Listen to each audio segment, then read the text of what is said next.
viendo en la pantalla la información de los espacios de nuestra comunidad, donde podrán. También queremos invitarlos a participar de las sesiones gratuitas de meditación que realizamos todas las semanas desde las comunidades de Cali, Bogotá y Barranquilla en formato virtual, donde podemos participar personas de Colombia y de todos los países que nos deseen acompañar. Si ustedes desean recibir información para acceder a este espacio, pueden compartir por el chat privado su número de WhatsApp o el correo electrónico para mantenerlos informados. En este espacio hemos abordado temas como la soledad y la ansiedad, apego e incertidumbre y gestiones de la emoción. La noche de hoy vamos a trabajar con el tema relaciones interpersonales enfocadas a la comunicación asertiva. Cada invitado tendrá aproximadamente 20 minutos para desarrollar el tema.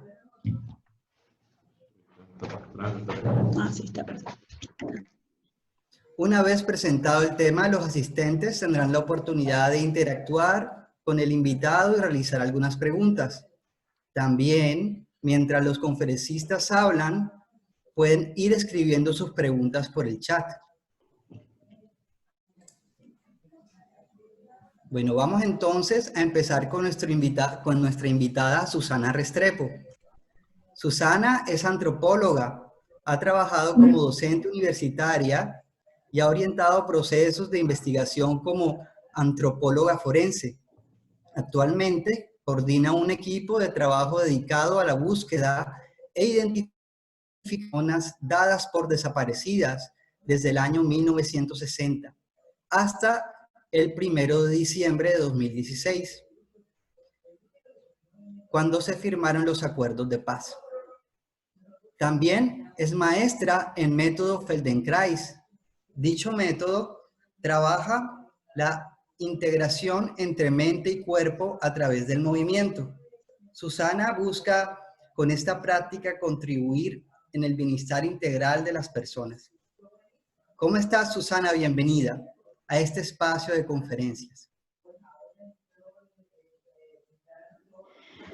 Hola Andrés, muchas gracias. Buenas noches para Andrés y buenas noches para cada uno de los que nos acompaña el día de hoy. Es un gusto para mí enorme tener la posibilidad de conversar con ustedes. El día de hoy yo soy parte de la Sangha, parte de la comunidad del Camino del Dharma, y lo que he venido a hacer el día de hoy es contarles un poco mi experiencia en la vida relacionada con este tema de las relaciones interpersonales y la comunicación asertiva. Entonces, tendré una intervención breve, luego de lo cual, o entre tanto, pueden hacer las preguntas que consideren, las responderé al final y luego daremos paso a las siguientes intervenciones. Entonces, bueno, lo que quiero compartir con ustedes, como les dije hace un momento, tiene que ver con cómo ha sido mi experiencia personal y mis reflexiones con relación a la comunicación. Desde que era muy pequeña, he estado interesada en atender cómo se comportan las otras personas. Y de ahí devino mi interés por escoger la carrera que estudié. Como ya dijo Andrés, yo soy antropóloga, me interesaba, desde que estaba en el colegio muy pequeña, me interesaba comprender por qué las personas se comportaban de la manera que lo hacen, ¿no? Y por qué a veces podía esto ser tan distinto a las ideas que yo tenía o mi modo de pensar. Entonces, desde muy pequeña siempre estuve muy atenta a observar al otro y a mí misma, y en particular a poner atención no solamente a lo que, bueno, a lo que yo digo y a lo que dicen las otras personas, sino también en la manera en cómo se dice. Entonces, como venía diciendo, ha sido esto siempre un tema para mí importante en la vida. Al tiempo, bueno, mucho después, ahora que decidí entrar a ser parte de un grupo de estudios budistas, precisamente esa fue la razón que me motivó a mí a buscar un grupo budista. ¿Por qué fue la razón que me motivó? Porque he tenido otros amigos que pertenecen o que hacen parte del budismo en otros grupos y me llamaba mucho la atención la manera como se comunicaban. Y como digo, cada uno de ellos hacía parte de grupos distintos, pero coincidían en eso, ¿no? En la atención que tenían a las palabras que utilizaban, a las palabras que escogían al hablar, a lo claros que eran, a lo honesto que era su comunicación. Y esa fue una de las razones más importantes que a mí me impulsó a indagar acerca del budismo, acerca de qué era el budismo y a querer aproximarme al estudio y a la práctica budista. Y luego de tener un tiempo practicando, me di cuenta que esto se debía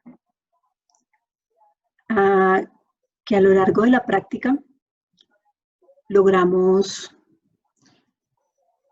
no solamente escucharnos a nosotros mismos, sino eso, estar más atento a lo que somos, a tener más claro lo que es, lo que queremos, lo que pensamos, lo que sabemos, y por tal razón a comunicarlo de una manera más asertiva.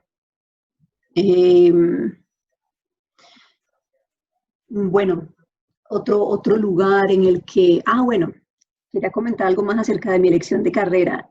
Algo que yo, digamos, siempre que reviso, ¿no? Como los pasos que he dado en la vida y todo esto, pienso que la carrera que escogí estudiar era lo que tenía que hacer, ¿no? Era el camino mediante el cual iba a cultivar, a cosechar mis aprendizajes en la vida y cada vez que lo vuelvo a pensar me siento muy contenta de haber podido tomar esa decisión. Y esto esto tiene que ver con lo que estamos hablando el día de hoy, en que encontré que en la antropología la manera de comunicarse es muy honesta. Los textos antropológicos y el discurso antropológico se esfuerzan en decir lo que está detrás, ¿no? No se trata de ser objetivo, se trata de señalar eso que está ahí. Entonces, digamos que ha sido para mí, como les decía, muy interesante transcurrir mis aprendizajes a través de esas prácticas, ¿no? Que están también alrededor de la antropología. Adicionalmente, he tenido experiencia como docente universitaria y allí en ese contexto, bueno, en cada contexto de la vida es indispensable tener una comunicación clara, decir lo que pensamos. Y ahora más adelante voy a tocar algunos puntos de cuáles han sido como esos aprendizajes míos alrededor de las reflexiones que he tenido con relación a la comunicación. Y bueno, venía diciendo que en mi práctica docente se hizo muy importante poder comunicarme con mis estudiantes, porque se me hizo muy importante poder comprender el lugar del conocimiento en el que ellos estaban para poder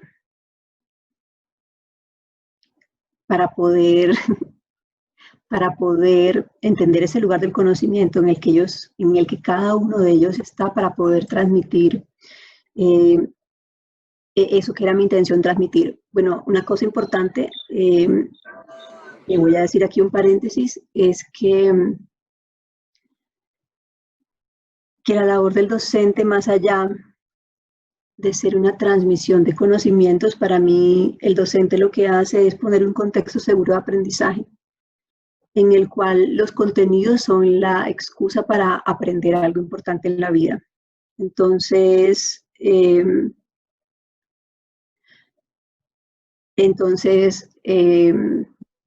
sí, eso es, digamos que el aprendizaje o la magia sucede allí en la cabeza de cada uno de los estudiantes, ¿no? El docente simplemente ofrece eso, un contexto seguro de un camino que más o menos ha transitado o que ha transitado, digamos, y ofrece como ese contexto a aquellos estudiantes que están ahí. Entonces, bueno, simplemente no quiero extenderme mucho, quiero hoy sí ser breve y quiero contar como cuáles han sido esos aprendizajes o esas estrategias, digamos, que he aprendido a lo largo de la vida y que me han ayudado a tener una comunicación mucho más asertiva y honesta. Entonces, la primera estrategia sería escuchar al otro. No es posible y no existe una comunicación cuando solamente yo hablo. La comunicación, como su nombre lo dice, implica un ir y venir. Entonces, parte fundamental entonces será escuchar al otro.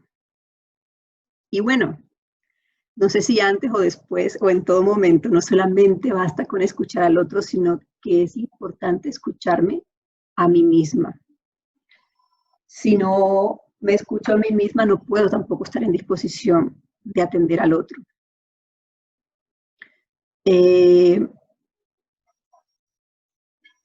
Otro aprendizaje importante que he tenido a lo largo de la vida es, y que está relacionado con ese escucharme a mí misma, tiene que ver con ser honesta conmigo misma.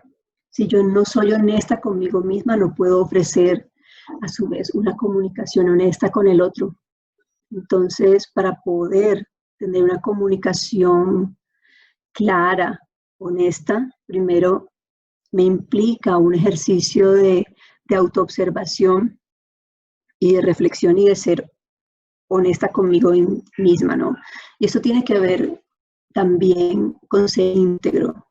Cuando yo puedo ser honesta conmigo y ser honesta con el otro, puedo conseguir ser una persona íntegra, digamos, que no tiene que esconder. Entonces, ese sería el tercero, ser honesto con uno mismo. La cuarta estrategia tiene que ver con comunicarme desde el corazón, desde el amor. No desde el prejuicio ni la violencia. Si yo me comunico, soy honesta conmigo misma, me comunico desde mi corazón y desde el amor, voy a tener seguramente una comunicación asertiva y amorosa. Otro punto, otra estrategia que he encontrado yo, que está relacionada con la comunicación asertiva y que tiene un valor, digamos, tiene que ver con comunicar mis emociones, mis pensamientos y mis sensaciones. Y para esto, una herramienta muy práctica, sí, que puede servir para esto, tiene que ver con describir. Cuando yo describo lo que siento, lo que pienso, lo que siento, tanto mis sensaciones como mis pensamientos. Digamos que, bueno, cuando lo digo y cuando escucho del otro, esas emociones, esos pensamientos y esas sensaciones, no puede haber conflicto porque estoy escuchando al otro, digamos, no hay discusión. Nadie me puede discutir lo que yo siento. Lo que yo siento es lo que yo siento y lo que pienso es lo que pienso. Y bueno, pueden haber que el otro piense de una manera diferente a mí, no quiere decir que tiene que haber un enfrentamiento o una discusión con relación a eso, a cualquier tema, ¿no? Y esto me abre paso a algo que me parece muy importante, que tiene que ver con los prejuicios, pero también, si ustedes se dan cuenta, yo en ningún momento he mencionado los términos respeto ni tolerancia. Y esto es porque pienso que más allá de ser tolerante con el otro, pienso que es mucho más acertado o asertivo valorar la diversidad del otro, o sea, valorar al otro por lo que es en sí mismo y no, sí, valorar esa diferencia, valorar lo que es y no tener que tolerarlo, porque si lo tolero, eso requiere como un esfuerzo, digamos, que muchas veces no será sostenido en el tiempo. Entonces, ese valorar al otro desde lo que es tiene que ver con esa estrategia que mencionaba antes de comunicarse desde el corazón, ¿no? Sin imponer a otro lo que pienso, ni esperar que el otro piense de la misma manera como yo lo hago. Entonces bueno, como les decía, quería ser muy breve esta vez. Yo suelo extenderme un montón en mis intervenciones, pero por el día de hoy simplemente quería dejarles como esos aprendizajes que yo he tenido a lo largo de la vida con relación a esto de la comunicación asertiva. Si alguien quiere hacer algún comentario o quiere que profundice o me vaya más en alguna de estas direcciones, podemos leerlo aquí en el chat y ampliar un poquito por ahí.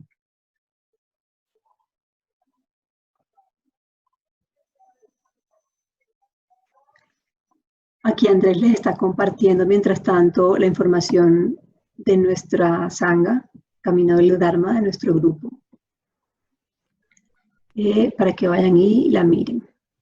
¿Sí, Andrés? Sí. Muchas gracias, Susana, por compartir tus conocimientos y experiencias en este tema tan bello y complejo como lo son las relaciones interpersonales enfocadas a la comunicación asertiva. Nos gustaría abrir unos minutos para que Susana pueda contestar algunas preguntas.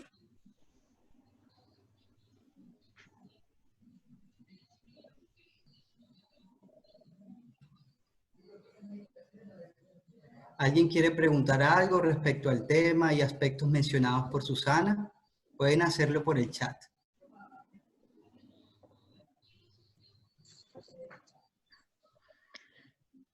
Sí, aquí Steph pregunta sobre desde mi lugar de antropología, de qué manera particular, hacia dónde se dirige tu pregunta. ¿Puedes decir un poquito más?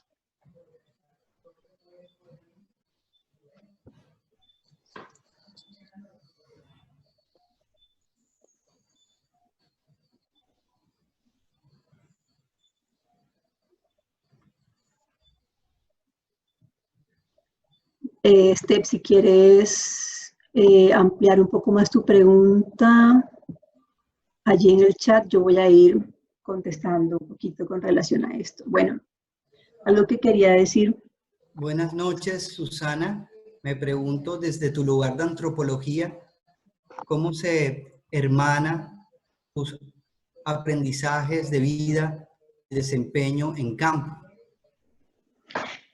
Y bueno, es indiscutible que los aprendizajes que se dan en la vida van con uno a donde uno vaya. Entonces, tanto las experiencias que he tenido por fuera de mi carrera como, digamos, en un trabajo concreto, no hay forma de separarlos. En algún punto cuando estaba estudiando la carrera, me di cuenta que empezaba a soñar como antropóloga.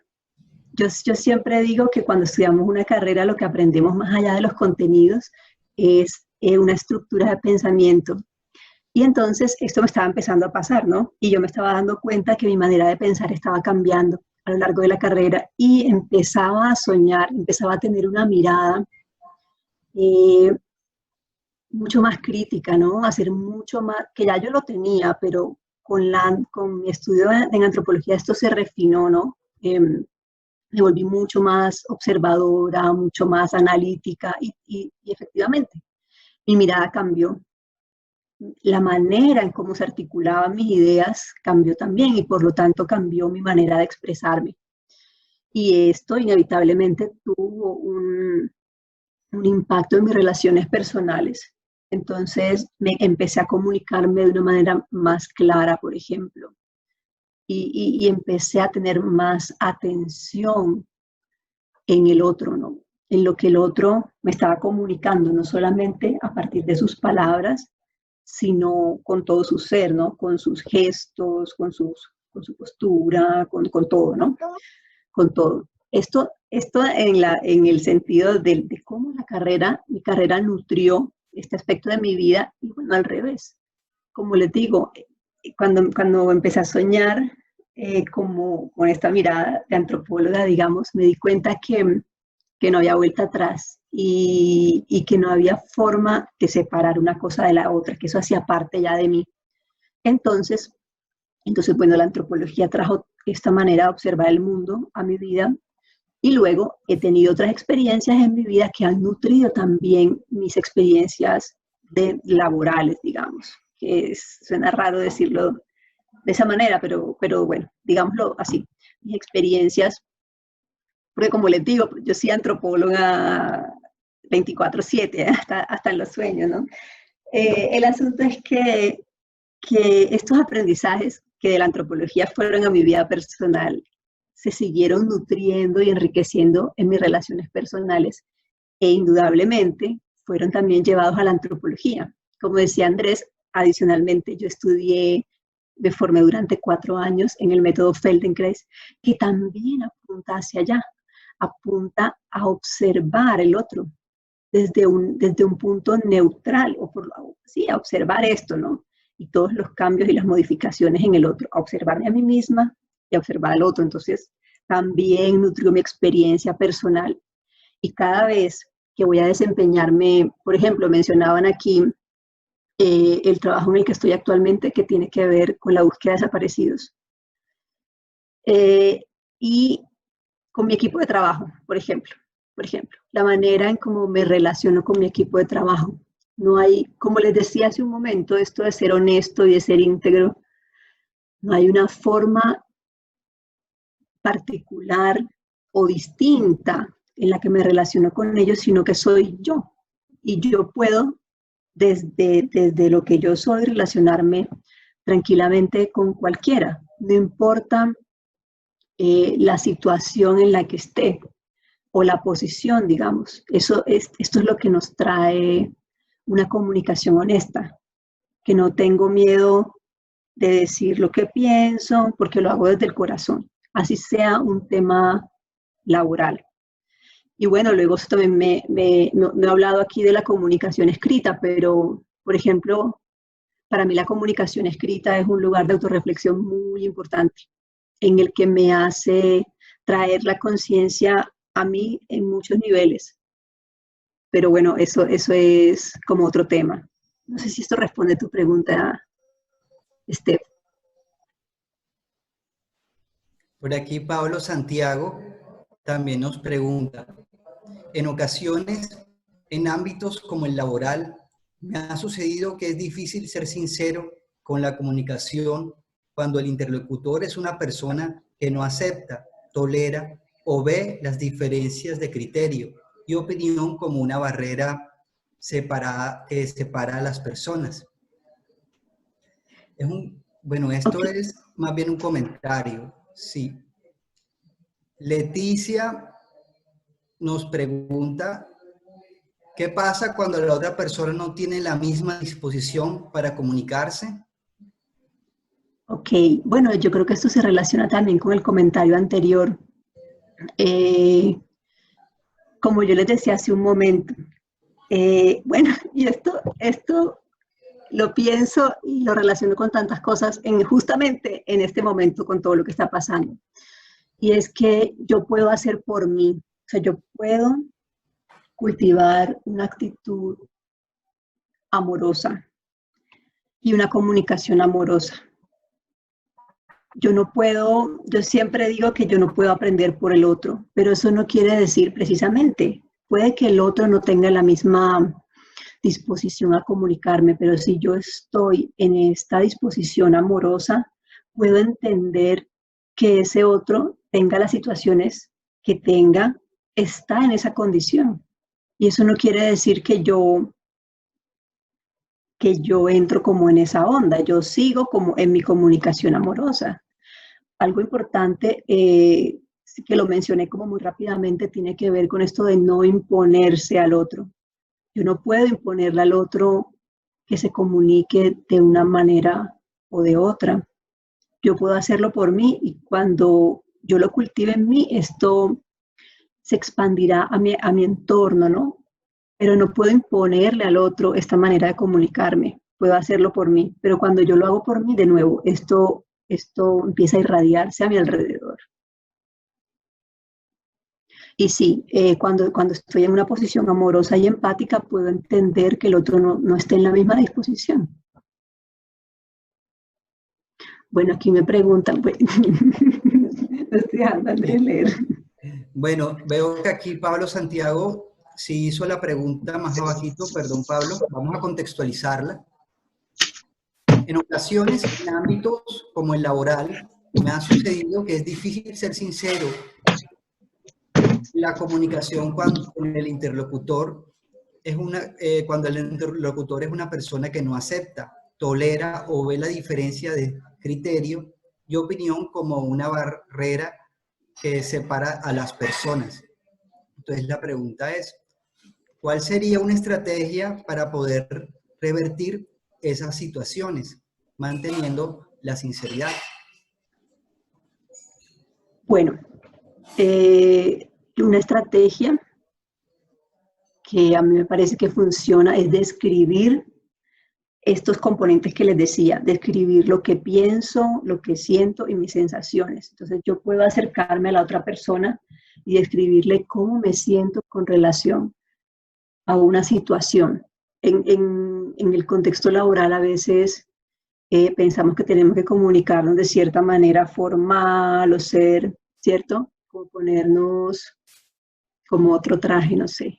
Pero creo que si describimos lo que pensamos y lo que sentimos, de nuevo, de una manera honesta y amorosa, esto hace que la otra persona también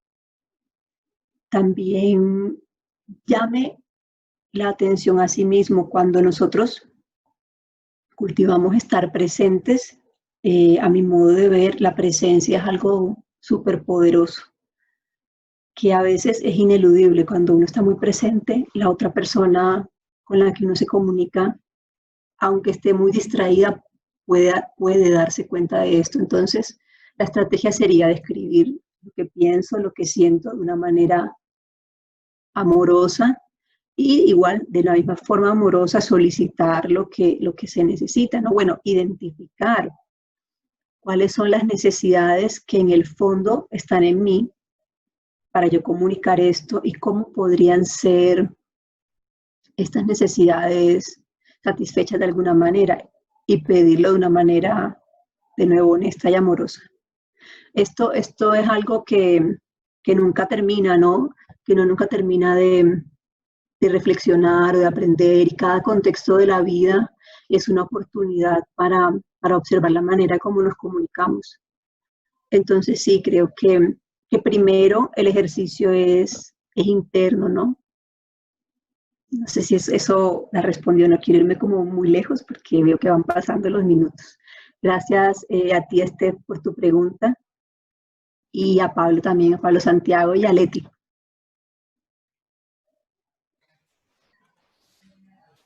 Nuevamente, gracias Susana Restrepo por tu valiosa participación. Muy bien. Continuamos con nuestra siguiente invitada, María Pastrán. María Pastrán, docente de Español y Literatura de la Universidad Pedagógica Experimental Libertador, graduada en 2008, magíster en Lingüística en la misma universidad en 2014. Tiene 12 años de experiencia como docente en educación media, universitaria y a nivel de posgrado. Ha sido conferencista invitada a la Universidad Libre Sede Pereira. Ha sido ponente en distintos congresos como el tercer encuentro latinoamericano de enseñanza aprendizaje del Centro para la Excelencia docente de la Universidad del Norte, en el tercer Congreso Internacional de Investigación Lingüística celebrado en la Universidad de Antioquia. También ha sido coautora de trabajos que han sido expuestos en eventos como el Congreso Internacional de Psicología y Educación, CIEDU 2019, celebrado en Milán, Italia. Actualmente es candidata a doctorado y su tesis se centra en la exposición oral. ¿Cómo estás, María? Bienvenida a este espacio de conferencias. Hola, bien, gracias. Muchas gracias por la invitación. Qué bien que hayan este tipo de espacios para compartir y para hablar de estos temas que son tan interesantes y que nos llenan tanto, no solo como profesionales, sino también como personas. ¿Cuántas veces nos reunimos nosotros en la semana a hablar de qué es comunicarnos? ¿Cuántas veces hacemos algo así? Muy pocas veces. Muchas gracias por la invitación, por abrir este espacio.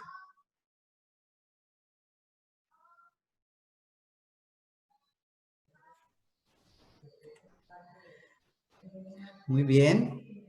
Entonces le damos la palabra a María para que empiece con su conferencia.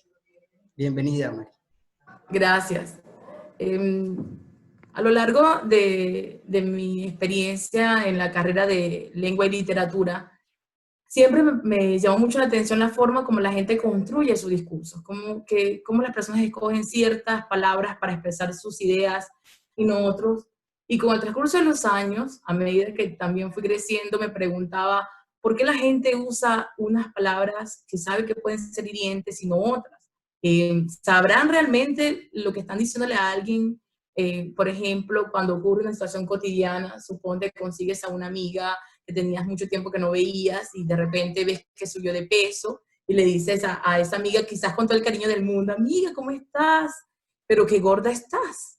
Entonces, siempre me he preguntado si ellos se dan cuenta de lo que están diciendo y del poder que tienen las palabras que pronuncian. Cuando nosotros, por ejemplo, revisamos distintas cosmovisiones del mundo en diferentes religiones, creencias y corrientes de pensamiento, vemos que de una u otra forma siempre se le ha atribuido una carga semántica especial a las palabras. Desde las religiones, por ejemplo, que tienen esta vertiente o que son de este origen hebreo, donde se decía, por ejemplo, que la palabra es un don que la dio cierta divinidad o que la dio Dios, hasta inclusive en religiones, por ejemplo, como la que plantea la parte musulmán, que te dice que cuando tú decretas, por ejemplo, que tú aborreces a una persona, literal, lo decretas, se rompe el amor o el cariño que había entre esa persona y tú. O sea, esa carga semántica que incluso viene desde esa creencia que religiosa, divina, astral, y cómo hoy en día nosotros, aunque tenemos distintas tecnologías, todavía tenemos problemas para comunicarnos de manera eficiente, de manera asertiva. Somos capaces de mandar un satélite al espacio, pero no somos capaces de hablar con sinceridad, como dice Susana, con una honestidad real al otro. No somos capaces de transmitir nuestras emociones a veces de una manera sincera, honesta. Ahí yo estaba leyendo y también escuchando a mi querida Susana cuando hablaba acerca de lo que es la honestidad y la sinceridad. A veces la gente confunde el ser honesto con el ser cruel, ¿ok? No es lo mismo que alguien te diga, siempre uso el ejemplo de gorda porque es el que la gente más se identifica. La esposa le pregunta al esposo, mi amor, me veo gorda con este vestido. Y el esposo quiere ser sincero, pero tampoco le va a decir, sí, mi amor, te ves horriblemente gorda con ese vestido. Entonces, pero quizás si él busca otra forma de decirlo más, pues, por ejemplo, puede decirle, ¿por qué no te pones el vestido tal que te queda más bonito? O el vestido tal que te luce mucho mejor. Él fue sincero. No fue cruel, pero sí fue sincero. Le dio a entender que le gustaba otra cosa. Ahora bien, ¿de dónde viene esta noción de hablar con sinceridad que Susana explicaba hace rato? Esta noción de establecer un diálogo con el otro, de tener ese nexo con el otro. Desde hace muchísimos años hay autores que yo me puedo sentar acá a hablar con ustedes y irían 2 y 3 días hablando nada más de esto porque hay muchísima literatura. Pero los más famosos, por ejemplo, en la época de los griegos, fueron Aristóteles y Cicerón, cuando decían que el ser humano es el único animal que se distingue del resto de los animales porque es capaz de comunicarse con el otro de manera consciente. Y vean que el término acá interesante sería el consciente. Yo sé que tú me estás oyendo, yo sé que tú vas a interpretar lo que yo estoy diciendo, y yo hago estas escogencias léxicas porque estoy consciente de que tú me vas a escuchar y vas a entender un significado. Estos autores, por ejemplo, los pensadores griegos decían que las palabras tienen alma. Hoy en día, desde unos 120 años, con un autor suizo llamado Fernand Saussure. Fernand Saussure dijo que las palabras tienen una dicotomía, tienen un sentido, pero un significado y un significante. El significante es lo que la gente escucha, esos sonidos que construyen la palabra. Y el significado es esa imagen mental que tenemos nosotros que nos están diciendo. Por ejemplo, si alguien nos dice silla, todos pensaremos en una imagen de silla, pero no todos pensaremos en la misma silla. Las palabras o las cosas que decimos son así, tienen un significado y un significante. Lo que yo estoy diciendo evoca una imagen mental, un sentido al otro, pero ¿qué será lo que pasa cuando uno le dice algo a alguien y uno siente que lo malinterpretaron? ¿No les ha pasado a veces que tú le mandas un mensaje de texto, un WhatsApp a algún amigo, a alguna amiga, al novio, a la novia, a la pareja, y la persona se enoja? Y se enoja porque interpreta algo muy diferente a lo que tú realmente quisiste decir. Entonces, en el siglo pasado hubo autores muy famosos que se dedicaron a caracterizar cómo las personas construyen un mensaje, cómo las personas se sirven de ciertas estrategias para establecer un diálogo con el otro. Uno de los más sonados podrían ser Bogrand y Dressler, que ellos hablaban acerca de que todo lo que las personas escriben o dicen incluso tienen unos principios como por ejemplo la coherencia, la cohesión, pero el que rompió el molde del aspecto teórico y lingüístico fue la intencionalidad y la aceptabilidad. Esos dos términos llegaron a revolucionar la forma como los lingüistas vemos esa dinámica en que las personas construyen su mensaje. Porque nunca en la historia del estudio de la lingüística se ha hablado de que la intencionalidad del sujeto cuando escribe o cuando dice algo es casi tan importante como lo que dice y lo que escribe. ¿Por qué? Porque las personas, todas, y esa información se dice que todas las personas en el mundo, y eso lo sabemos todos, pero nunca está mal decirlo, todas las personas en el mundo dicen y escriben para alguien más. Nadie jamás en la vida va a escribir algo para que nadie lo lea. E incluso esa gente que escribía hace 50 años, no sé si todavía existen, escribían diarios personales. La intención de escribir un diario personal era que después de que se muriera, los nietos y la demás familia leyeran el diario y supieran por las aventuras o las anécdotas que vivían. Entonces, nadie, incluso eso, ¿no? Que el diario que se supone que era algo como para solamente que lo escribe, nada en el mundo es escrito y es dicho para no ser oído o no ser leído. Todo lo que los humanos decimos y escribimos tiene una intención. Así que es muy común a veces cuando nosotros, por ejemplo, en la vida cotidiana estamos conversando y de repente un amigo, un familiar, o suponte, yo siempre creo que los ejemplos de esposos, pues también la gente se identifica mucho con eso en las parejas, que de repente el esposo está comiendo y la esposa le dice, ¿qué hiciste esta tarde? Y él le dice, fui al trabajo y después fui con unos amigos. Y él repite, con unos amigos.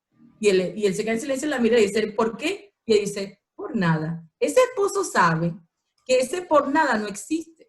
Que si ella le preguntó eso, es posiblemente que detrás de eso hay un montón, una connotación de más, de información. Y esa esposa que le dice, que le hace esa pregunta puntual, lo hace a sabiendas de que lo va a preocupar, a sabiendas de que le va a transmitir un mensaje o una alerta incluso, de que ella sabe qué hizo ese esposo o sospecha que hizo él en esa tarde. Entonces, la intencionalidad con que las personas escriben y hablan desde la lingüística, en la teoría de los autores, se aborda con Bogrand y Dressler, y de ahí adelante sigue con otros autores como Van Dyck, Valori, que eran de análisis del discurso y que plantean lo que decía nuestra querida Susana hace rato. Cuando el sujeto se hace consciente de que lo que dice puede ser interpretado de diversas formas o tiene efectos en el otro, cambia su forma de expresarse. En el mundo, por ejemplo, de la educación, de la pedagogía, tú te das cuenta que tú conversas con alguna persona que sea, por ejemplo, mayor de 30 o 40 años, porque tuvimos esa educación de primaria robusta, en el que había una maestra que te pegaba con una reglita, o que te regañaba cuando no sabías contar, y te decía, no seas bruto, no seas bruta, porque no sabías contar o no sabías hacer una suma. Sabemos todos los que pasan por esa situación, que eso nos marcó como sujetos. Hay un estudio muy interesante, por ejemplo, que está rodando, cuando pueda se los comparto allí, que está rodando mucho en la base de datos, que hablan de por qué a la gente no le gusta la matemática. Y no les gusta no porque no sean inteligentes o no sea fácil de aprender, no les gusta porque de pequeños tuvieron docentes o familiares incluso que les decían, eres muy bruto para la matemática, o no seas bruto, o los regañaban, y asocian la matemática con un estímulo negativo, con una situación que les causó molestia o dolor. Las personas somos capaces de marcar al otro con lo que le decimos. Cuando somos docentes, en mi caso, en el caso de Susana, por ejemplo, nos damos cuenta de la relevancia que tiene esto. Todos los que somos docentes tenemos un poder impresionante en nuestro discurso, porque somos capaces de destruir o somos capaces de edificar líderes, somos capaces de enseñarle al sujeto que tiene, o de velarle al sujeto que tiene un gran potencial, o somos capaces de decirle que no son tan buenos y que nunca van a brillar. Entonces, ese tipo de elementos en la lingüística está hablando muchísimo. Si están más interesados acerca de lo que es la expresión oral, hay un texto muy interesante que se llama Hablar, Argumentar y Persuadir, de Federico Navarro. El libro es totalmente gratis, salió hace poco. En un momento, si me lo permite, yo se lo puedo compartir. Pero entonces también está la parte de la comunicación, las relaciones interpersonales. Si todos nosotros hiciéramos un ejercicio, un momento, por ejemplo, tomáramos una hoja y escribiéramos todos los pensamientos negativos que tenemos hacia nosotros cuando hacemos algo malo. Suponte que ibas conduciendo y alguien se te atravesó en la calle y tú querías decirle algo feo a la persona porque casi ocasionó un accidente, y en vez de decirlo, tú te asomas por la ventana y el otro te dice un montón de cosas groseras y tú no supiste reaccionar y él se va. Tú te quedaste con esa carga negativa de enojo, de impotencia y de ira porque ¿cómo así que yo no le dije lo que se merecía a esa persona? Entonces vas conduciendo a tu casa pensando en todo el montón de cosas que le pudiste haber dicho y te agredes a ti mismo. Te dices qué tonta fui, qué tonto fui, porque no le dije eso. Si nosotros tomáramos un lápiz y un papel y escribiéramos todas las cosas feas que nos decimos a nosotros mismos, y si las escribiéramos dirigidas a un amigo, a un familiar, al esposo, a la esposa, usted no se imagina la reacción negativa tan terrible. O sea, nos ganaríamos enemigos de por vida, porque es que nos tratamos tan feos nosotros, que si se lo dijéramos a alguien más, nos separaríamos de esa persona.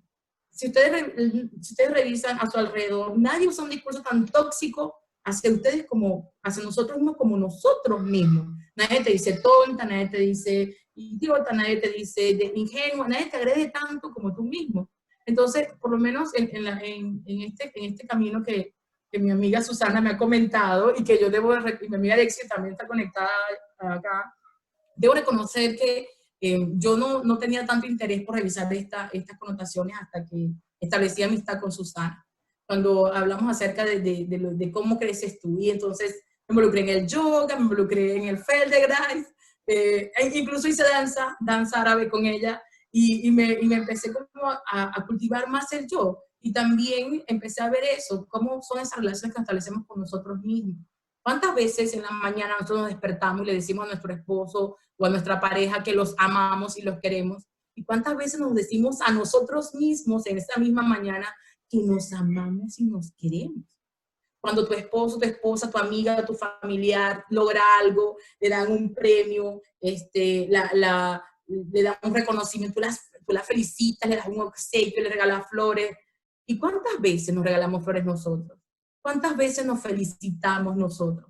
¿Cuántas veces nos decimos muy bien por haber hecho este logro? No fue casualidad, este logro es producto de tu esfuerzo. ¿Cuántas veces establecemos ese diálogo con nosotros? Y fíjense que existe, como les comentaba, tiene una carga semántica tan fuerte que incluso en cosas sencillas las podemos observar.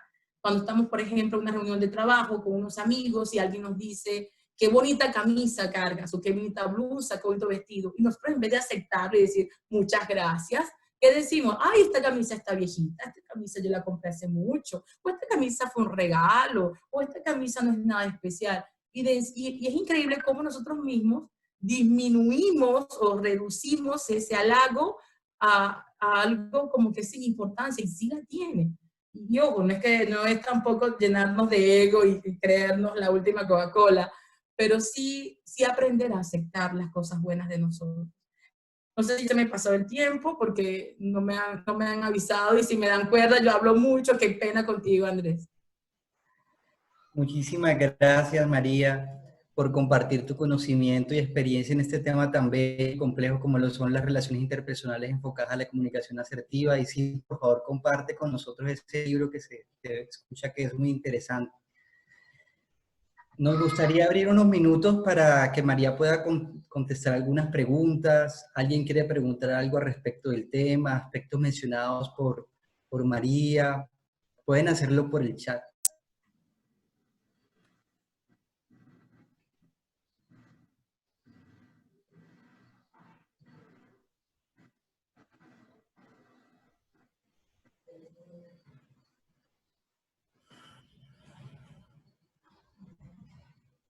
Sí, claro.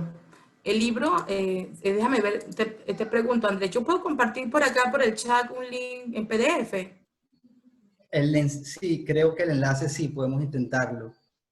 Ok, denme un segundito. Yo tengo el documento en PDF acá. El libro se llama Hablar, Persuadir, de Federico Navarro. Creo que yo tengo la referencia completa del libro porque la estoy usando para una investigación que estoy haciendo. Montes Navarro, aquí está. Yo les voy a compartir, en este caso, el PDF completo. Tal vez puedo anexárselos allá. De todas formas, ustedes en internet pueden colocar también, se llama Hablar, Persuadir, Aprender, Manual para la Comunicación Oral en Contextos Académicos, de Federico Navarro. Él habla acerca de eso. Otro libro otro texto que ustedes pueden conseguir y que les puede servir para eso, puede ser un libro que se llama Manual de Análisis del Discurso, de Elena Calzamilla y Tuzón. También está gratis en internet. Hay una cantidad de material súper interesante que está en la web, totalmente gratis, libros originales completos.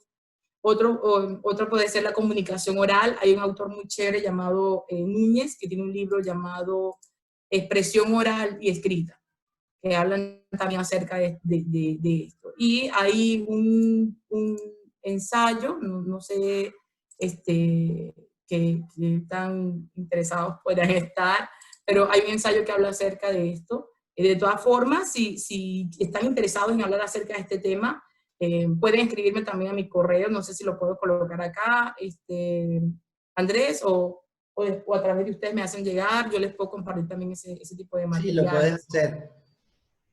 ¿Lo puedo colocar acá? Sí. Ok, entonces le voy a colocar acá mi correo personal para que ustedes puedan hacerlo. Yo actualmente estoy haciendo una investigación acerca de cómo es la expresión oral, en los jóvenes universitarios, cómo se caracteriza, por ejemplo, elementos que están allí, que sería el tono, la entonación, la fluidez, las pausas, incluso los silencios que hacemos nosotros cuando hablamos, tienen una connotación. A veces ha pasado, por ejemplo, que existen muchas empresas donde los gerentes tienen una pésima relación con los empleados y cuando nos piden ayuda para ver por qué esas relaciones interpersonales no están buenas, suele ocurrir que el discurso que maneja el sujeto, en este caso el gerente, no tiene las escogencias apropiadas. Hay que educarse, como lo comentaba Susana, tenemos que hacernos conscientes de las cosas. Y la única forma de hacernos conscientes de las cosas es informándonos, es leyendo, es cultivándonos. Y eso es una cuestión que todos tenemos que aprender por los nutrientes.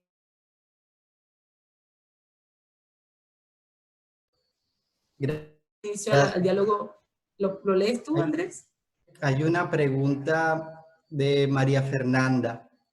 Hola, me preguntó por los nutrientes que cree usted puedan dar inicio al diálogo asertivo con nosotros mismos sin caer en el en el autoengaño. autoengaño. Yo te preguntaría primero, ¿por qué te preocupa ese autoengaño? A veces las personas creen que cuando tú, por ejemplo, haces estas afirmaciones positivas hacia ti mismo, están siendo desfasadas o erradas. Cuando te dices, por ejemplo, tú eres la mujer más bella del mundo. No es que tú realmente creas que eres la mujer más bella del mundo, pero el que lo digas va directamente a tu cerebro y hay un proceso interno que de cierta forma, si lo repites constantemente todos los días, te permite aceptarte más. Ojo, no te vas a transformar en la mujer más bella del mundo, pero te vas a sentir cómoda con pensamientos positivos acerca de tu imagen. Entonces, hay que tener mucho cuidado a qué se refiere con el autoengaño. Al menos que seas, por ejemplo, también están estos casos, como por ejemplo, las famosas gordas de mente. Que las gordas de mente son estas personas que son muy delgadas y hacen mucho ejercicio y siempre se dicen estoy gorda, estoy gorda, estoy gorda, y constantemente andan en dieta, aunque están súper delgadas, nosotros le decimos las famosas gordas de mente, que se engañan porque no están gordas, pero tienen que ver con un fenómeno y con un desorden psicológico y tiene otra ramificación. Entonces, yo le preguntaría a María Fernanda, ¿por qué la preocupación con el autoengaño? ¿Con qué asocias autoengaño?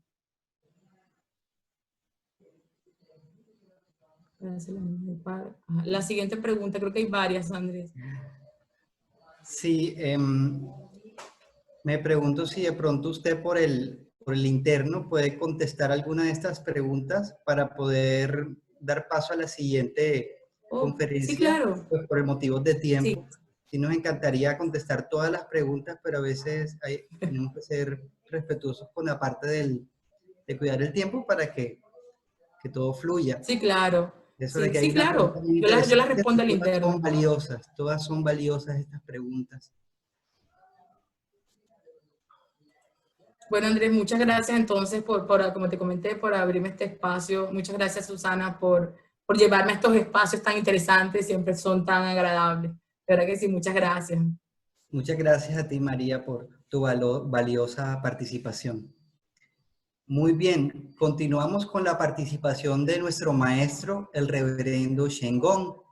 Shengon, abad y presidente de la comunidad Camino del Dharma, representante de Colombia en los congresos budistas en Myanmar, Tailandia y Vietnam, conferencista invitado en las universidades de Jorge Tadeo Lozano, Antonio Nariño, Fundación Universitaria Juan Corpas, los Libertadores, Uniagraria, entre otras entidades públicas y privadas. Actualmente dirige retiros de meditación, mindfulness, gestionamiento emocional y programas de formación y educación budista, a través de los cuales busca fortalecer la construcción de la paz, la no violencia activa y una nueva conciencia para el siglo XXI. Su formación de base es sociología, y cuenta con un doctorado en educación. Maestro, bienvenido a este espacio de conferencias. Hola, muy buenas noches para todos y para todas. ¿Me escuchan? Siempre debo hacer esa pregunta porque no me quiero quedar hablando solito. Sí, buenas noches. Buenas noches para todos, para todas.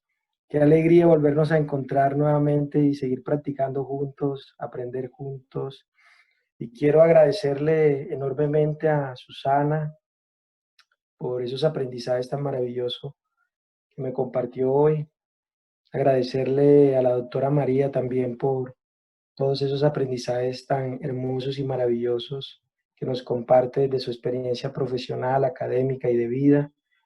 Dos grandes mujeres con valiosos y maravillosos aprendizajes que nos permiten generar ese espacio tan maravilloso que sucede en el cerebro, que es la sinapsis, cuando entra una nueva información y tenemos la hermosa posibilidad de aprender algo nuevo. Muchísimas gracias. Muchísimas gracias también, Andrés, por esa moderación, por tomarse el tiempo y la paciencia de leer las preguntas y a las personas por realizarlas. Maravillosa oportunidad para seguir profundizando y viviendo de otra manera, generando conciencia. De verdad, muchísimas gracias a cada uno y cada una por al final de cuentas darnos la posibilidad de encontrarnos, de conversar, de practicar, de detenernos un poquito en el afán del mundo y entregarnos a la posibilidad del encuentro. Cuando nos entregamos a la posibilidad del encuentro se da la maravillosa oportunidad también de que algo ocurra, algo mágico. Algo mágico siempre va a ocurrir cuando nos brindamos la posibilidad del encuentro con ese otro y con esa otra persona que está allí. Y todos esos aprendizajes que nos comparte muy amablemente Susan, y nos comparte muy amablemente la doctora María a través de su experiencia profesional, me hacían pensar un poco sobre una vieja frase budista que siempre se escucha en los entrenamientos, en los monasterios, que tiene que ver con qué palabras llenamos el silencio, con qué palabras llenamos el silencio, con qué palabras estamos llenando nuestros silencios en la vida cotidiana. Muchas veces en la cotidianidad de la vida escuchamos tantas frases, tantas palabras, y recibimos tanta información, pero sería bueno detenernos un poquito y preguntarnos en ese conversar, en ese lenguajeo que generamos todos los días en nuestras relaciones cotidianas, con qué palabras estamos llenando nuestros silencios. ¿Cuáles son las palabras que llenan nuestra vida? Porque muchas veces esas palabras vienen cargadas de ciertos estados mentales, de ciertos pensamientos, de ciertos paradigmas. Es muy interesante ponerse a conversar con las personas, quedarse un momento en silencio y simplemente escuchar y no decir mucho, para mirar detrás de esa palabra cuál es la emoción que se está reflejando, cuál es el estado de ánimo, cuál es la percepción del mundo, pero no para juzgar si yo tengo o no tengo la razón, sino para tener la hermosa oportunidad de comprender a ese otro como legítimo otro, comprenderlo en su propia existencia que se conecta con mi propia existencia. Es interesante preguntarnos con qué palabras estamos llenando nuestros silencios en la cotidianidad. Por ejemplo, yo tengo aquí una amiga que me hizo acordar, mientras estaba escuchando la conversación, que muy amablemente nos compartía Susana y la doctora María. En el entrenamiento budista, la maestra campana siempre juega un papel importante porque llena de un sonido particular esos pequeños silencios que vamos generando a través de nuestras meditaciones. Entonces yo te invito a ti, que allí estás sentadito, de pronto con la columna derecha, seguramente, que relajes tus hombros y que simplemente por un momento prestes muchísima atención al sonido o al canto al cual voy a invitar yo a esta hermosa y maravillosa maestra campana. Pero te invito también a que detengas un momentito, te detengas un momento y simplemente escuches y practica el no juzgar, el no señalar el sonido y simplemente quedarte con la sensación que te genera cómo poco a poco la maestra campana va asumiendo el rol que hace un momento tenía el silencio.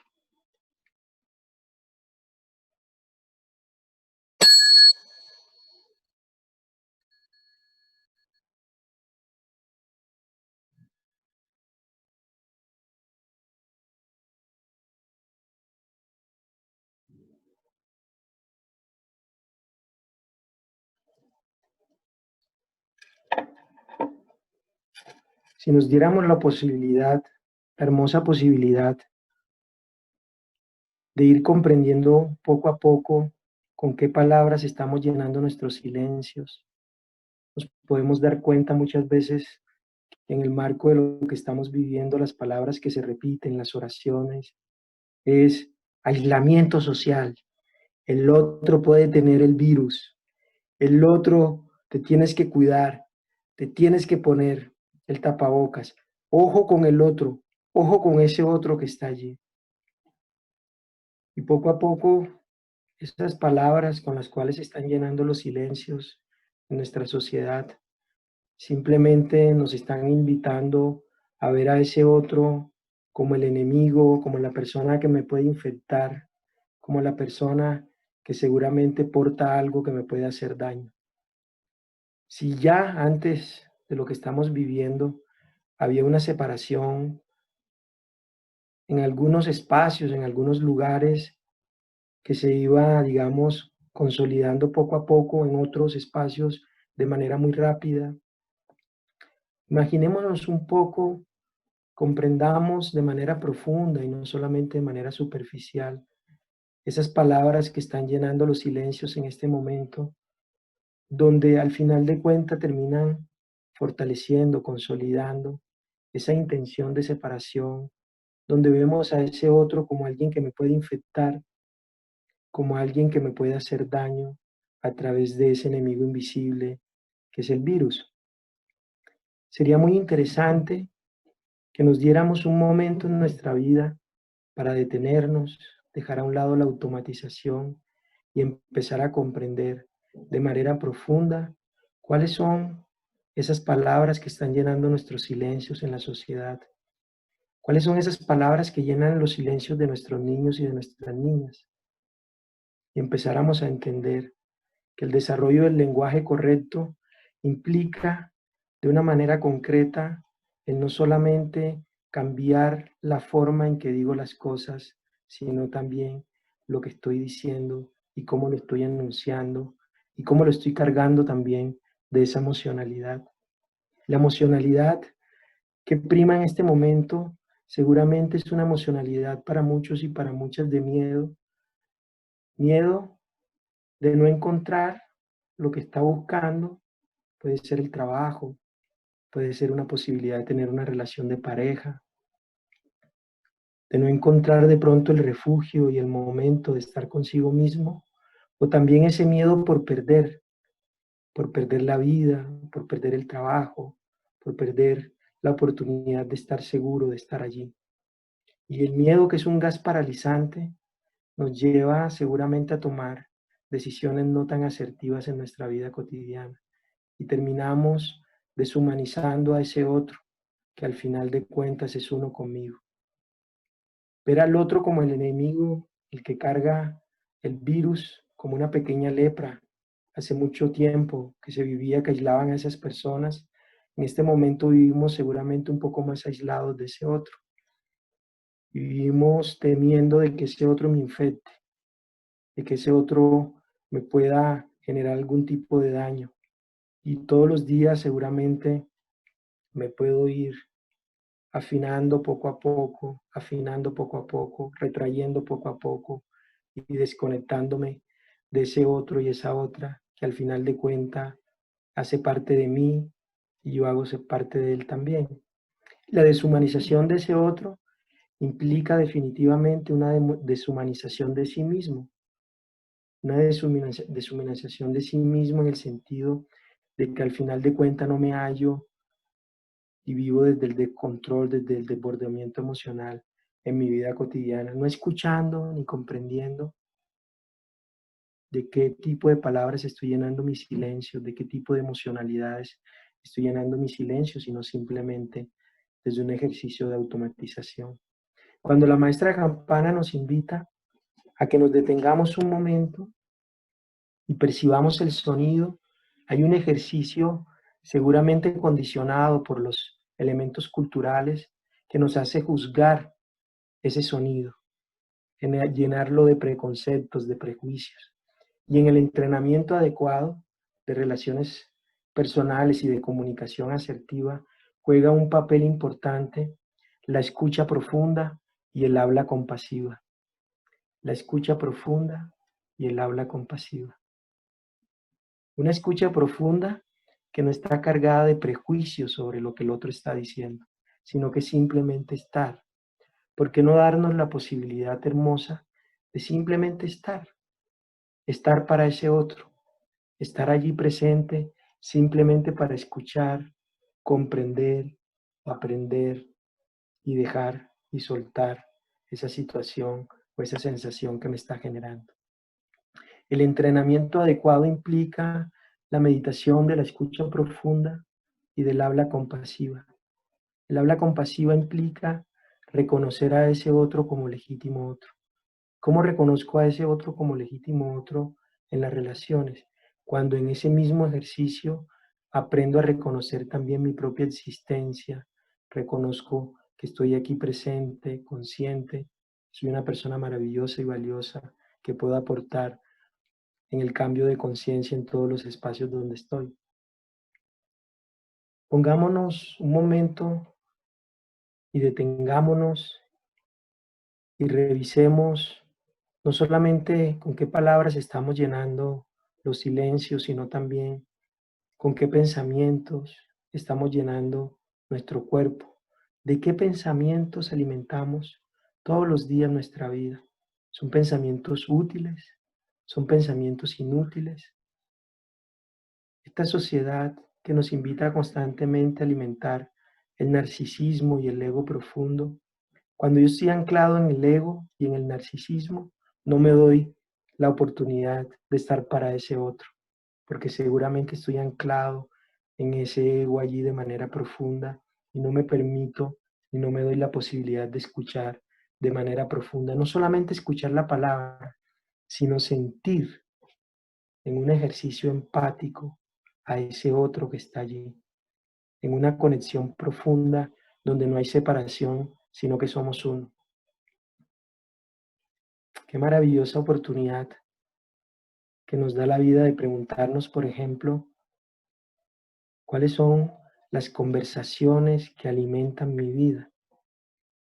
Cuando me siento a conversar con algunas personas, ¿qué tipo de conversaciones desarrollo con ellas? ¿De qué hablo? ¿O de quién hablo? ¿Qué quiero lograr? Muchas veces cuando estoy conversando con ese otro, ¿qué quiero demostrarle a los otros? Muchas veces y a mí mismo, cuando me siento inmiscuido o me emerjo o me sumerjo en estas conversaciones en la vida. Hay conversaciones muy tóxicas que al final de cuentas simplemente buscan alimentar ese yo condicionado, ese ego que está allí, que simplemente no permiten reconocerme a mí y reconocer a ese otro en esos espacios. ¿Con qué silencios necesitamos alimentar nuestras vidas también? ¿Cuáles son esos silencios que necesitamos? Necesitamos muchos silencios a nivel interior para desarrollar la capacidad de la escucha profunda, desde la escucha desde el corazón y desde el habla compasiva para conectarnos con ese otro y con esa otra de otra manera diferente. Si no nos detenemos, si no frenamos la automatización, vamos a terminar deshumanizándonos a nosotros y per se también deshumanizando a todos los seres con los cuales nos relacionamos, porque no vamos a ver la maravillosa presencia que nos brinda ese otro que está allí, sino el peligro, la desconfianza, la posibilidad de que el otro me haga algo, no solamente a través de sus pensamientos y palabras, sino en este caso también de que habite en él un virus o cualquier otra cosa. Pero la maravillosa posibilidad que nos da el proceso de evolución como seres humanos es que a través del lenguaje, a través del habla, aprendimos a relacionarnos con ese otro y con ese otra. Entonces tenemos la capacidad de reprogramar también y de sanar las conversaciones con las cuales nos relacionamos en la vida cotidiana. Démonos la hermosa posibilidad de aprender a sanar lo que estamos diciendo, pero también lo que estamos pensando y lo que estamos sintiendo. Nuestra sociedad hoy más que nunca necesita procesos de sanación profunda, muy profunda, que permitan reconocer a ese otro, pero que también me permitan a mí darme la oportunidad de estar conscientemente. Y el entrenamiento de la escucha profunda y del habla compasiva nos brinda la hermosa oportunidad de no juzgar, no señalar lo que el otro está diciendo, sino simplemente darme la oportunidad de percibir y de sentir a ese otro que está allí.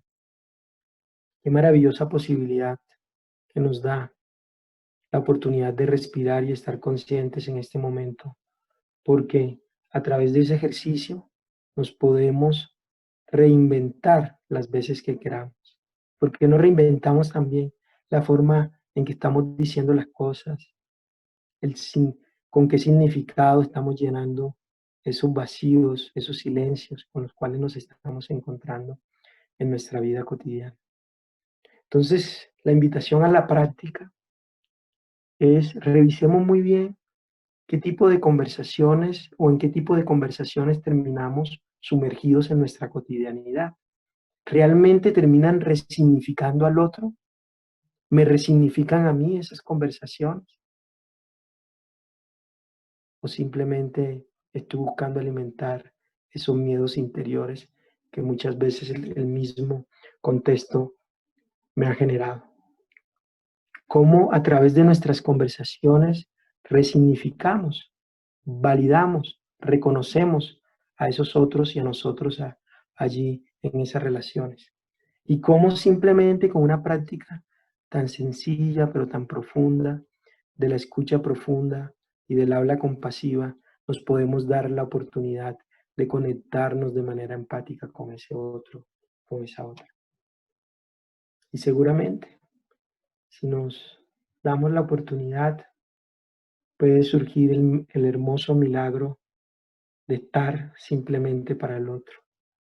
Hay una vieja práctica budista, esas frases que encuentras por allí, que le encuentras a un maestro, a otra maestra, que se las van pasando en historias que dicen, y que la he visto ahora construida también en algunos textos de filosofía que han tomado algunas expresiones y prácticas de la tradición budista, que dice un poco que al final de cuentas uno de los labores que va a existir en esta sociedad contemporánea, o el rol que va a existir en esta sociedad contemporánea, va a ser el rol del oyente.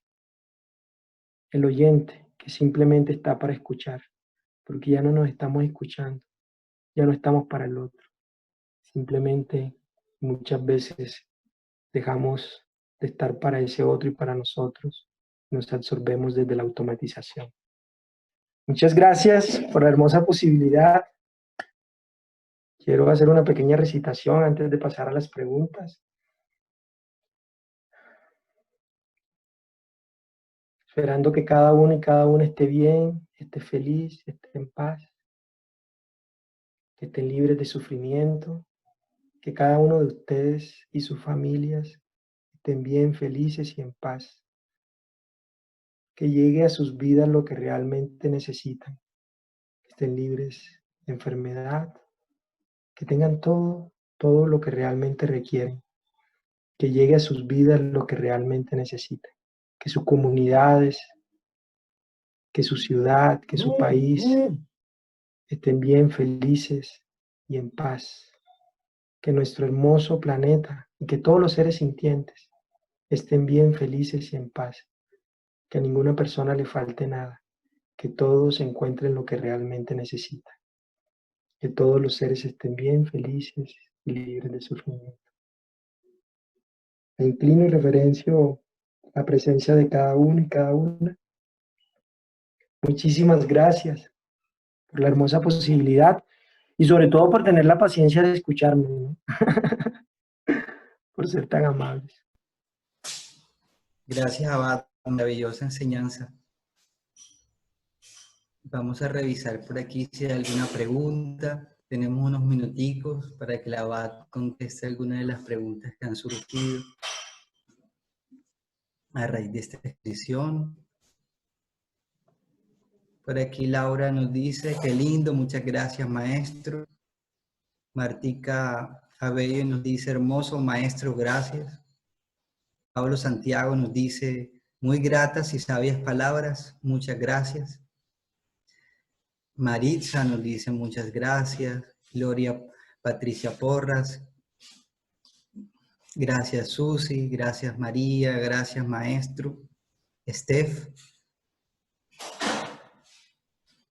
nos pregunta, ¿cómo se escapa de las trampas del ego?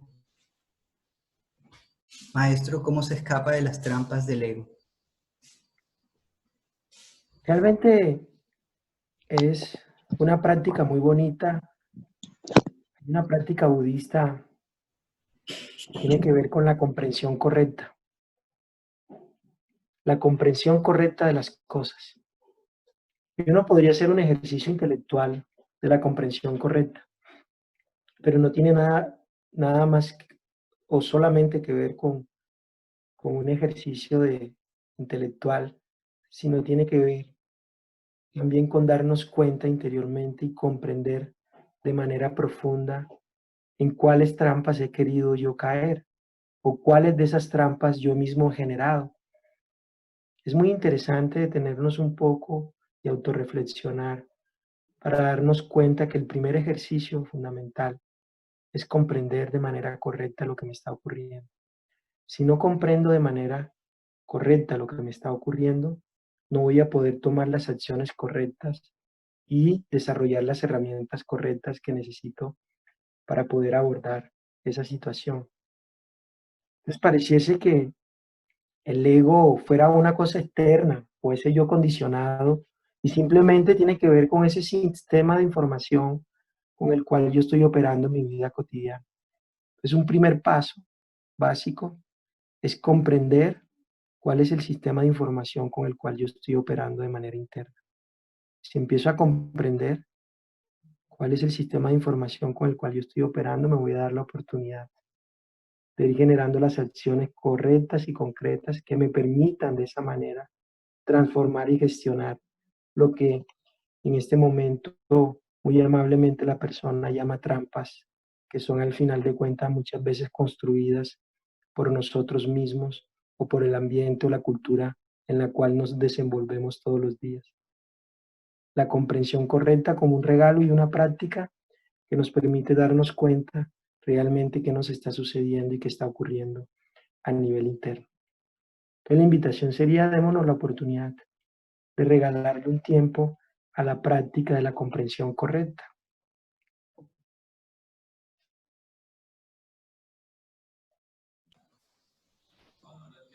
Muchas gracias, maestro. Bueno, continuando por aquí, Abril nos dice, sublime y genuino. Gloria nos dice, muchas gracias por las enseñanzas. María nos dice, muchas gracias por su mensaje, maestro. Abril nos dice, gratitud a cada uno por su presencia. Susana nos dice, gracias. Laura Vera nos dice, tengo una disonancia. A veces se siente la necesidad de expresar el malestar, la tristeza o la rabia ante una situación, ante una acción de una persona. A veces lo hacemos no persona con la que tu situación, sino con alguien externo a la situación que nos escucha. ¿Cuál es el límite entre desahogarse, es decir, gestionar las emociones en mi comprensión implica sacarla, y ser generador de una conversación tóxica? Sí, efectivamente, en Occidente siempre nos vamos por los extremos, ¿no? Es decir, si callo es porque no debo hablar. Y si hablo es porque no debo callar. Hay un dualismo siempre, ¿no? De entender que una cosa está separada de la otra. Y quien realmente nos ha mostrado que el silencio no hace parte de la palabra y la palabra también no hace parte del silencio. Entonces no se trata de no decir las cosas, sino decirlas de la manera correcta. Y la manera correcta varía dependiendo de cada uno de los momentos en los que yo esté viviendo. No hay una cosa más compasiva, por ejemplo, que tú le puedas decir a alguien que no estás de acuerdo con lo que le está ocurriendo en su vida si sabes que le puede hacer daño. Ese es un ejercicio muy compasivo. No hay un acto más compasivo de sincerarse y tener la posibilidad de ser franco frente al otro y decir, en este momento estoy enojado, siento la emoción del enojo en mí, pero seguramente por la construcción de los convencionalismos sociales en nuestra vida cotidiana, nos invitan a reprimir, a guardar, a silenciar, pero yo no hablo de un silencio que estorba, no es un silencio que hace daño, es un silencio en el cual me permito encontrarme de manera sincera conmigo mismo, conmigo misma. Es un silencio completamente diferente. No es un silencio pasivo, es un silencio profundamente activo. Ahí es donde está la diferencia, la concepción que tenemos muchas veces sobre algunos de estos elementos. Por ejemplo, un silencio que incomoda. Alguna vez estaba haciendo un retiro y hay una práctica de meditación que nosotros hacemos, un entrenamiento meditativo, que es la práctica de la meditación comiendo. Es un entrenamiento. Y era la primera sesión que tenía con ese grupo. Fue en un lugar muy lindo, una finca, un lugar lleno de muchos árboles, y nos sentamos a comer y nos dispusimos, a alimentarnos. La práctica de la alimentación consciente y la práctica de la meditación. Allí. Y la invitación es, estemos en silencio mientras vamos practicando, nos vamos entrenando. Después de esa práctica, una de las personas del grupo intervino, porque la invitación era a reflexionar un poco sobre la práctica que habíamos vivido, y ella hacía una reflexión muy interesante que tenía que ver un poco con la pregunta que nos hacía Lau, y es, me sentí bastante incómoda con el silencio en la mesa, muy, muy incómoda. Y me sentí bastante incómoda porque es que a mí me enseñaron y me mostraron en mi casa que cuando nos sentábamos en silencio era porque estábamos enojados. Muchas veces nos condicionan, la gran mayoría nos condicionan a entender de otra manera y generamos unos sinsentidos en nuestra vida cotidiana.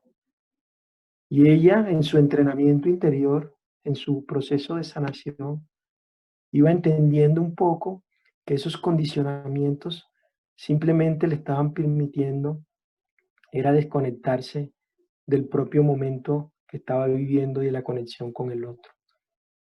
Entonces, no se trata de no decir las cosas, sino decirlas en el momento adecuado y de la manera correcta. Y el entrenamiento y la práctica, y no el discurso, la teoría y la conceptualización, es la que nos dan la oportunidad de encontrar el momento más adecuado para expresar, podernos sincerar y poder plasmar, porque sé que ese otro no me va a juzgar, ni me va a señalar. Y el otro le doy la oportunidad de que confíe en mí, de que se conecte conmigo en la medida en que yo no juzgo y señalo y no categorizo eso que ese otro me está diciendo allí. Simplemente lo dejo ser. Muchísimas gracias por la oportunidad. Espero que estén bien, felices, en paz. Pasen una hermosa y maravillosa noche.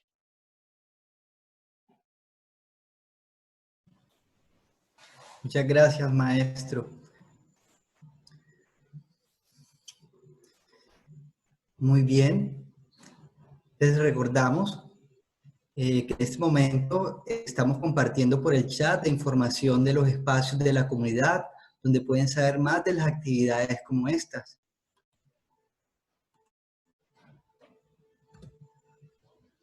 Ya la acabo de pegar. También queremos invitarlos a participar de las sesiones gratuitas de meditación que realizamos todas las semanas desde las comunidades de Cali, Bogotá y Barranquilla en formato virtual, donde pueden participar personas de toda Colombia y de todos los países que nos deseen acompañar. Si desean recibir información para acceder a estos espacios, pueden compartir por el chat privado su número de WhatsApp o el correo electrónico para mantenerlos informados. Amigos y amigas de bien, antes de despedirnos nos gustaría hacerles una pregunta. Por favor, pueden contestar por el chat. La pregunta es, ¿qué temas les gustaría trabajar para las próximas conferencias?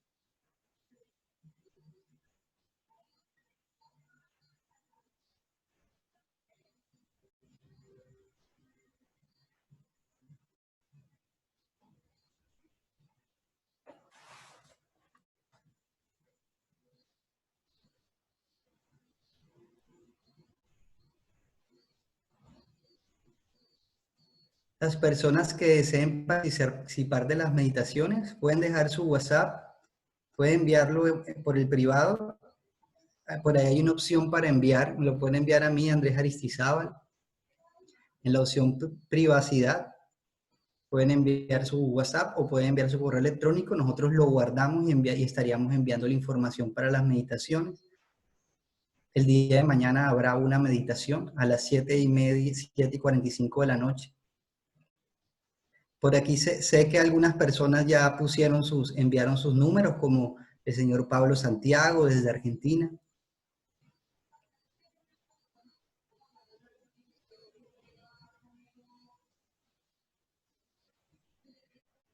Bueno, por aquí nos dicen que les gustaría tratar temas como la vacuidad, la compasión, el papel de la mujer en el budismo.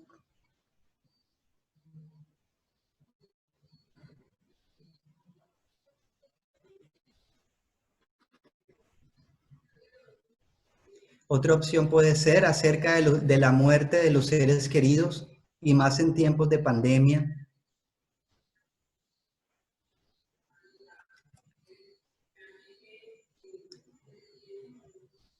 Maravilloso.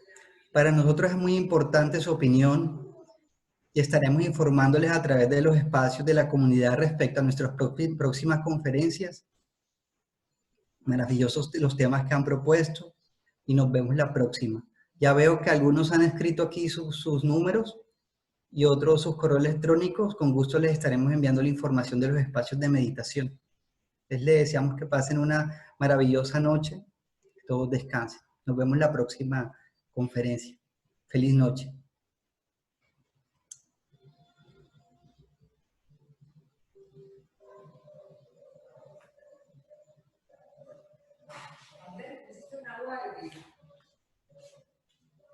Agua hervida.